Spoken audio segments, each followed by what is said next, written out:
This is a 62-year-old man. We're gonna call him James. James is trying to sleep, but he's rolling around in bed, sleepless. So he'll get out of bed and watch TV. He's what you call a regular guy in his 60s, but he doesn't interact with that many people. He doesn't have a job, he doesn't have a wife or a partner, nor does he have children at home. Basically, he's pretty isolated. We know what James is doing, as well as thousands of other people, because of the American Time Use Survey. For 20 years, the Bureau of Labor Statistics has a select group of people track how they spend their time. Here's a journal for a 36-year-old man. On this day, he wakes up at 7 a.m., he feeds his kids, he goes to work. Every hour or so, he'll journal what he's doing. We'll use these daily journals, all from a typical weekday in 2021, to follow a handful of people, including James. This is everyone's time log from 7 a.m., so they're all just waking up. And by the end of everyone's day, we'll learn that James's isolation is a far more common experience. We all personally know about 500 people, but many of these people aren't going to help us in times of need. The people who are actually going to help us are our friends. And among all those friends, there's about 15 friends and family we'll regularly stay in contact with. And one or two of those people might even be in an intimate relationship, such as a partner or a best friend. Let's get back to our group. It's 8 a.m. and the whole group is going about their morning, and we see here that some people are beginning to interact with friends and family. We're going to make this easier to see by shading friends and family in bright purple, like the 4 kids around the woman here. This is a 22-year-old man over here, and he said that he's traveling with 2 parents and 4 siblings. And this 37-year-old woman over here, she's preparing food with her spouse and child. Everyone has different needs when it comes to social interaction, so we're going to add that metric to our group. On the y-axis over here is how much time each person spent with friends or family on this particular day. Now we can see social interaction accumulating, and here the yellow bars are slowly creeping up as the morning progresses. Let's check in on James again. It's 11:40 a.m. and he writes that he's come home from the grocery store and he's preparing lunch.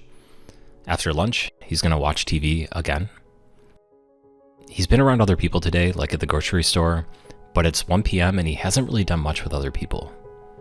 People will generally underreport loneliness, mostly due to the stigma of social isolation, so let's go back to the Time Use Survey and look at some data. Going back all the way to 2003, we can see here the amount of time middle-aged and older people spend with family dropped by 10%. But for those under 34 years old, the drop was 3 times higher, down by 30%. And the time we spend with friends also went down. And again, it hits young people especially hard. They're spending about half as much time with friends as they did 20 years ago. And the amount of time we spent alone went up across every age group. Elderly people have always been isolated, but even that's gotten worse. Now, being alone isn't necessarily the same thing as being lonely, but according to a meta-analysis of studies, every year more and more people are reporting that they're lonely, a trend that's held true since 1976. Returning to our Time Use Survey, it's 3:30 in the afternoon, and a lot of the boxes, they're still dark on this particular day. Just like James, all of these people have yet to report any interaction with friends and family. Social isolation increases premature death by 50%. That's the same effect as smoking 15 cigarettes a day or having 6 drinks a day. There's actually a really important question from the Time Use Survey that I want to talk about. Here's how it goes. Imagine a ladder. The top of the ladder is your best possible life, the bottom is your worst possible life. The question goes, which step of the ladder do you feel you personally stand on at the present time? This is called the Cantril ladder. In the US, most people answer on the positive side, a 7 out of 10 on average. Where are you on this ladder? According to James's time log, he'll keep watching TV until about 8:30 p.m. He then goes to sleep without having interacted with anyone the entire day. When James answers where he was on the Cantril ladder, he said he was a 0, his worst possible life. Let's go back to the group and look at where they are on the Cantril ladder. First, we'll sort everyone from highest to lowest, and then add their ladder number right over here to each person's box. Even in this small data set, you see the difference, right? The bottom half here all answered that they were 3 or lower on the ladder, and many of them have yet to interact with anyone on this particular day. It's a lot easier to see this when we look at aggregate data from the weekends. Here we see lines go up as people spend more time with others. These lines are just for those who said they were at the top or middle of the ladder. Now let's look at those who rate their lives lowest on the ladder. And that's right, they spend more of their weekends alone.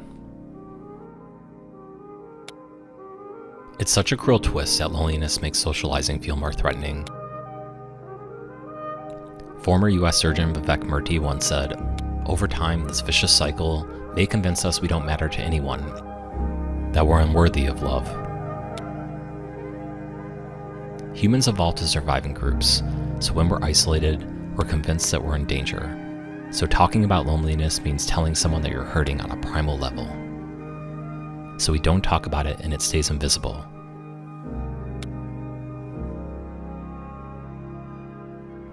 I see myself in so many people in this story, and if they're anything like me, they're not telling anyone they're lonely, or even admitting it to themselves.